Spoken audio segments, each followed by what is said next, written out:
Welcome back everyone. In this lecture we will focus on the standard representation of Sn and then we will prove some facts about it. So, let us begin. Recall what is the standard representation of Sn. So, we take this n dimensional space Cn and then make this symmetric group Sn act on Cn by permuting the basis. Okay. So, Sn acts on this standard basis, let us call it Ei. So, this is the standard basis of Cn via, so given sigma in Sn, then sigma dot Ei is defined to be E sigma I for all I 1 to n, and this actually can be extended as a invertible map from Cn to Cn. So, this actually defines an invertible map, that is easy to check, and this phi standard is defined to be a group homomorphism from Sn to GLN of C by sending this sigma to this map sigma.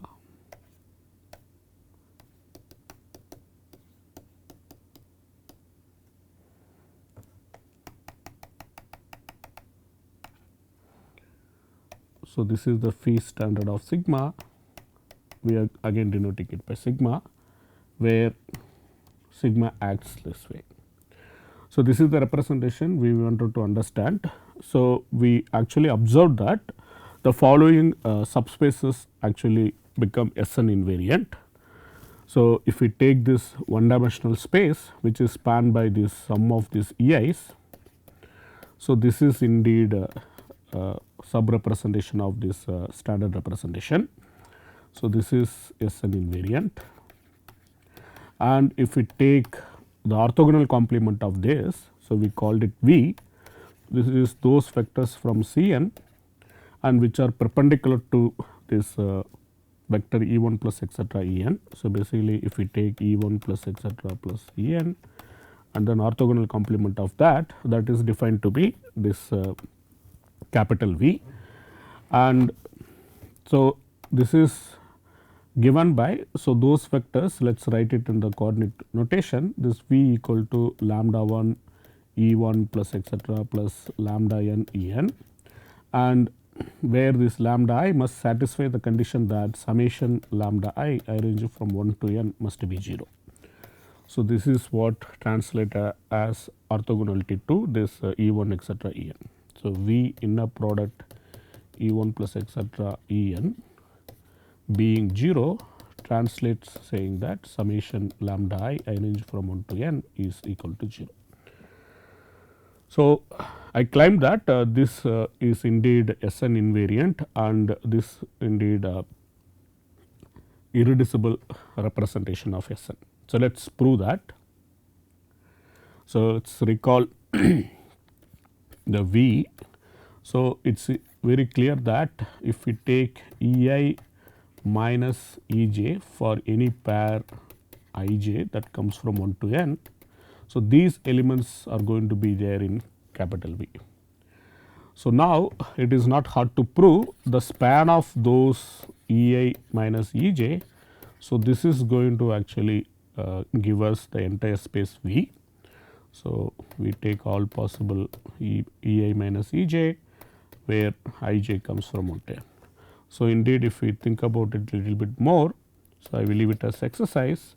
So, we can have this nice basis of this capital V, which is given by E1 minus E2 etcetera En minus 1 minus En. So, this becomes the basis of this capital V. So, this is actually somewhat easier to prove. So, let me not get into this. So, now what is our claim? So, our claim is this V is indeed irreducible representation. So, this is irreducible Sn representation. So, let us prove this. So, in order to prove that we need to say that only non-zero sub-representation of V is itself. So, let us begin with some non-zero sub-representation, call it W. So, which is sub-representation, and then we need to prove that this W is exactly V. So, need to prove that W is exactly V. So, let us take some non-zero vector from this W, because W being non-zero we can pick a non-zero vector. Then this vector can be written as lambda 1 E 1 plus etcetera plus lambda n E n, with the condition that summation lambda I is 0, as this V is actually belongs to the capital V. So, because of that we have this condition summation lambda I is equal to 0. Now, given this condition we can make sure that there exists pair ij, between 1 to n such that this lambda I is different from lambda j. So, otherwise if all the lambdas are equal, then V becomes multiple of this E 1 plus etcetera E n, which is the complement space. So, because of that we will have this lambda I not equal to lambda j. So, in particularly if we take this transposition I j, so look at this transposition. So, then we can make this transposition act on this V. So, then since W is actually a sub representation, then we must have that sigma V belongs to W. But let us work it out, what is this sigma dot V. So, sigma just permutes the coordinates. So, in particularly it just permutes the coefficients of Ei and Ej. So, in particularly what we have lambda 1 E 1 plus etcetera plus lambda I Ej plus etcetera plus lambda j Ei plus etcetera plus lambda n En. So, only this ith position and jth position. So, the basis vectors will be interchanged. So, now because of this we can easily see that V minus sigma dot V is going to be exactly equal to. So, the lambda 1 E 1 and all will get cancelled. So, we will have only contribution from this ith and jth place. So, you will have lambda I Ei minus Ej plus lambda j Ej minus Ei. So, this is what we get when we subtract V and sigma V. So, now we can see that from this V minus sigma V minus sigma V is going to be exactly lambda I minus lambda j times Ei minus Ej. Now, since W being sub representation, this element belongs to W.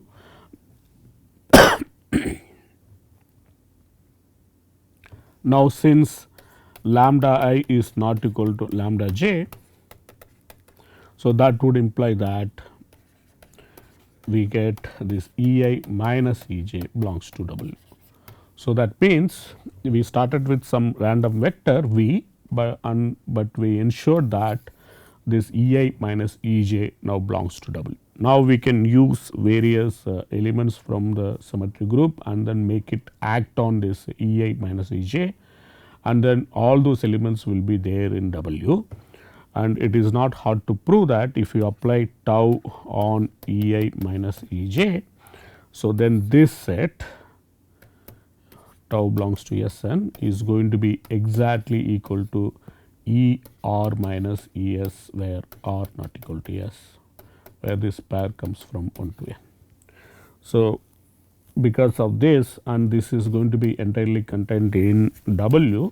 So, we get that the span of this set is contained in W, and that would imply that capital V is indeed contained in W. That would imply that V equal to W.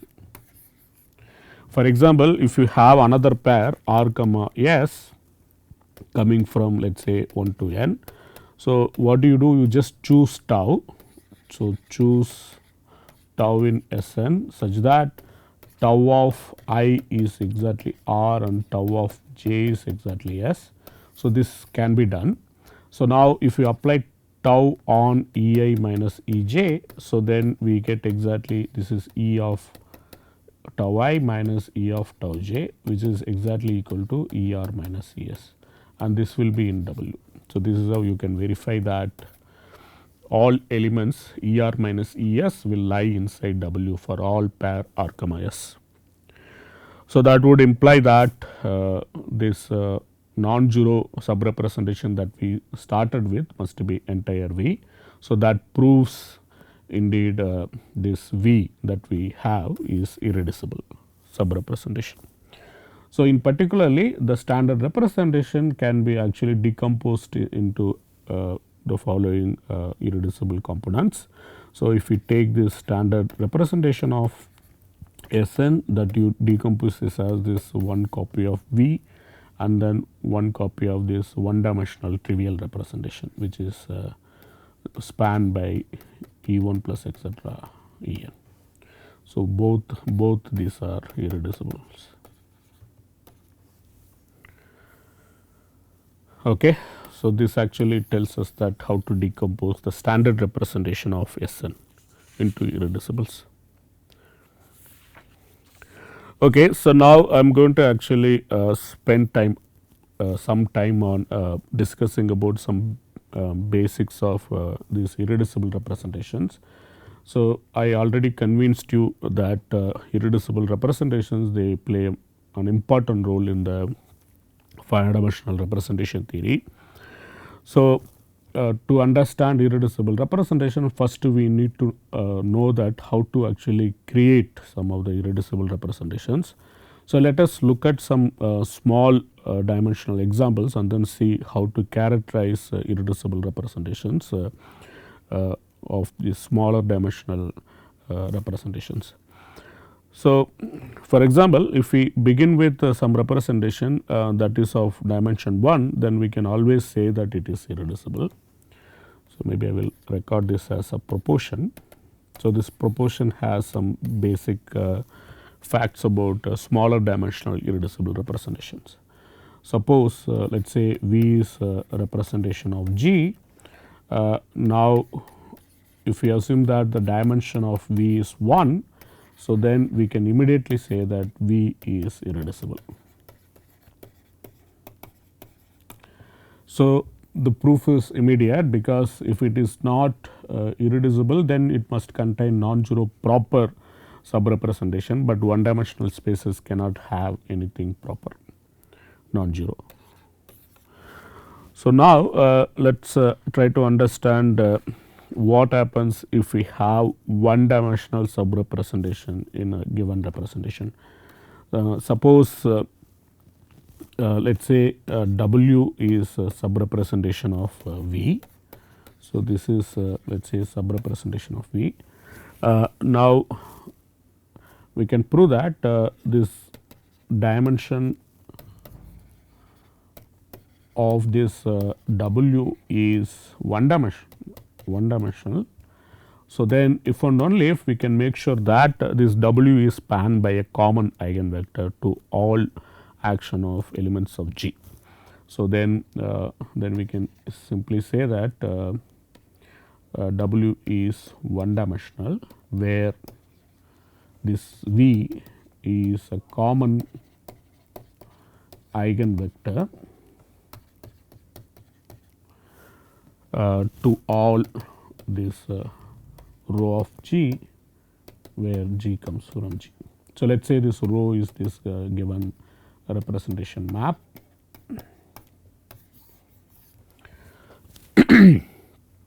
So, if you have one dimensional subrepresentation, that has to come like this. So, the proof is again very simple. So, if it is actually spanned by common eigenvector, then it is easy to prove that it is a subrepresentation. So, now let us say W is one dimensional. So, then definitely it is spanned by some vector. So, let us take V to be that vector. So, if I apply rho g on V, so this is going to be element of W. So, since W is one dimensional, so then that would imply that this rho g dot V is supposed to be some scalar multiple of V. So, that means this vector that we actually have, which spans W, that is going to be common eigenvector for all rho of G in G. So, this is just an immediate observation. Now, we can use this observation to give characterization for two dimensional irreducible representations. So, let us say that our representation is two dimensional. Suppose the dimension of V is 2. So, then we can actually determine when it can be irreducible. So, then V is irreducible if and only if we can prove that it has no common eigenvector. So, there exists no common eigenvector to all this rho of G in G. So, there is no common eigenvector for the action of capital G. So, then we can immediately say that it is irreducible and vice versa. So, let us prove this. The proof, again one line using the second statement. Suppose V is irreducible. So, then that means it cannot have any proper non-zero subspace. But then you can easily see that proper non-zero subspace, if it exists, then it will be one dimensional. So, basically the contrapositive is easy to actually prove. So, if we assume that dimension of V is 1 and V is reducible, then if and only if there exists non-zero proper subspace. So, that means if and only if, let us say this W is spanned by some vector V, this V is a common eigenvector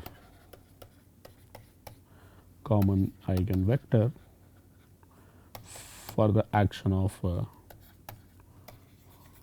elements of capital G. So, that immediately tells that dimension 2 representation is irreducible, it must not have any common eigenvector to all rho G in G. Okay, so, then what happens when the dimension is 3? So, if we take the dimension of the representation is 3, then we can make sure that it is irreducible if we have the following two conditions. So, let us say you have dimension 3 and if it is reducible, then what would happen, like we will have a proper non-zero subrepresentation W. So, then this W, so the dimension of W is going to be either 1 or 2, because the dimension of V is 3. So, the dimension of W is going to be either 1 or 2.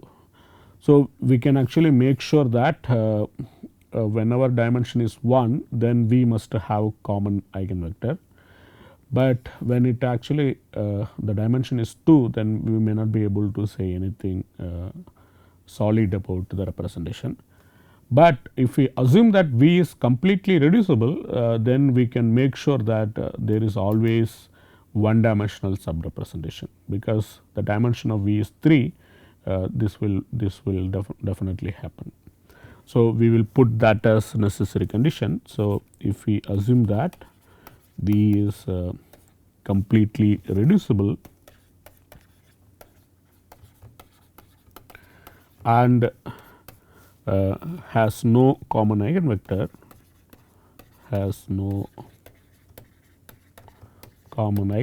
for the action of capital G,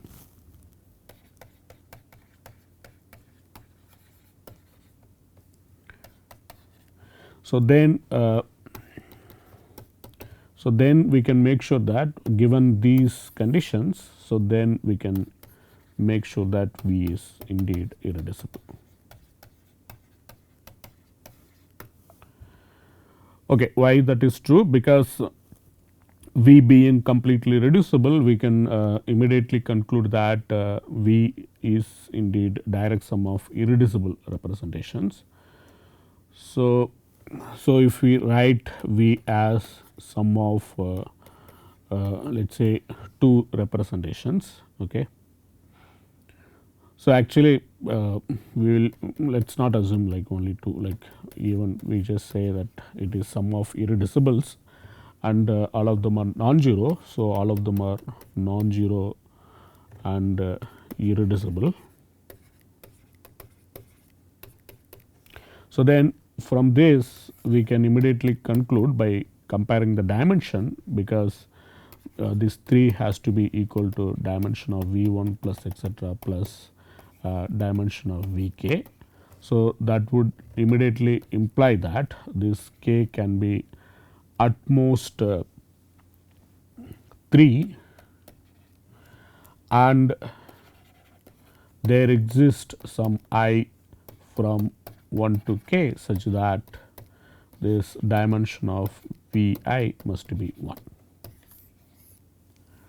because the dimension of Vi must be at least 1. So that would imply that so this is greater than or equal to k.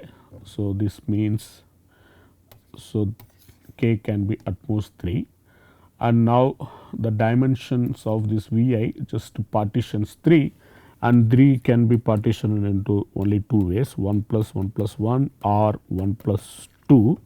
So in both cases there is always one sub representation Vi that will have dimension 1.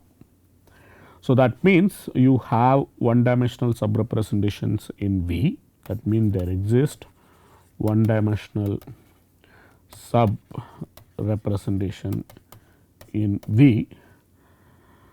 So that means V must have common eigenvector, but we have assumed that V has no common eigenvector. So that would imply that this k, this is indeed actually cannot be 2 or more. So okay, so probably here to make sure that this is there, we have to assume that let us say k is not equal to 1. So if k is 1, then we are already done, because V will be irreducible. So if we assume that, so this is immediate, and assuming that V is not irreducible, then that would imply that k is not equal to 1, and in that case we can make sure that there exists always one dimensional sub representation, and that would imply that there exists common eigenvector for the action of G, but with that our assumption that cannot happen. So V must be irreducible. So in the smaller dimensional cases we will be able to actually say or characterize when these smaller dimensional representations are irreducible. But of course this argument will not work if we go beyond 3 dimensional, because if we go to 4 dimensional representation, that can actually very well get splitted into two dimensional irreducible representations. So in that case we cannot actually say anything about the representation in terms of the common eigenvector. So from 4 onwards these arguments will fail. But what one can say abstractly, like if we have this irreducible representations, then we can actually say that all non-zero vectors must be cyclic. So let me just define what is cyclic vector. So, a vector non-zero vector, let us say a non-zero vector is said to be cyclic. So, let us say non-zero vector v in V is said to be cyclic. So, when we actually apply the action of G on this vector and we get a finite set, and that set must span the entire G. So, basically if you think in terms of the representation of CG, then this vector should actually generate V as CG representation. So, if this condition holds, or equivalently, so equivalently what we can say, so you take this all possible images of V under the action of capital G. So, then this entire set should span the whole space.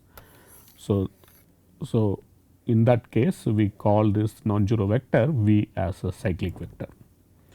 So, now in terms of the cyclic vector, so we can actually again characterize irreducible representations. So, a representation is irreducible if and only if all non-zero vectors of V are cyclic vectors. So, all non-zero vectors of V are cyclic vectors.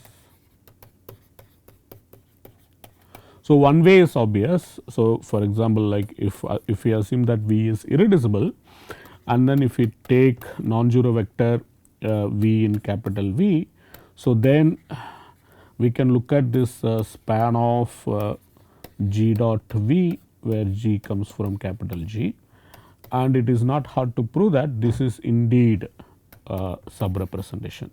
So, this is a sub representation of capital V, and this is non-zero because V is going to be there. So, V is going to be there in this W. So, that would imply that this is a non-zero sub representation of V. So, how do we prove that? For example, if we take some typical element there, so this will look like summation, let us say summation some lambda G dot V, G in G. So, this is how some typical element will look like in W. Now, if we take some H in G and then apply this H on this, let us say this X. So, then H dot X is going to be exactly equal to summation lambda G H dot G dot V, where G in G. So, then this is going to be equal to summation lambda G H G dot V, where G in G. So, but we know that when we take this H G G in G, so this is going to be exactly G. So, that means, so this element that we got, this is going to be inside the span of this G dot V G in G. So, that means this element H dot X is an again element of capital W. So, that proves that this W is indeed non-zero sub representation of capital V, and that would immediately imply that W equal to capital V. So, that means this non-zero vector that we started with, that is indeed a cyclic vector. So, now for the converse, if we assume that all non-zero vectors are cyclic vectors, then any non-zero sub representation must be full, because suppose W is non-zero sub representation of V. So, then there will be some non-zero vector inside W, because W is non-zero sub representation, but all non-zero vectors are cyclic vectors. So, that would imply that the span of this G dot V G in G. So, this is going to be full, but this is already part of W. So, that would imply that V equal to W. So, that means V is irreducible if and only if all non-zero vectors of V, they are all cyclic vectors. So, this is actually not that very good criteria to actually check, but theoretically this will be very useful in many places. So, we will see that we will repeatedly use this characterization. Okay, so I will actually stop here and then we will talk about how to construct representations of groups in the next class. Thank you. I will stop here.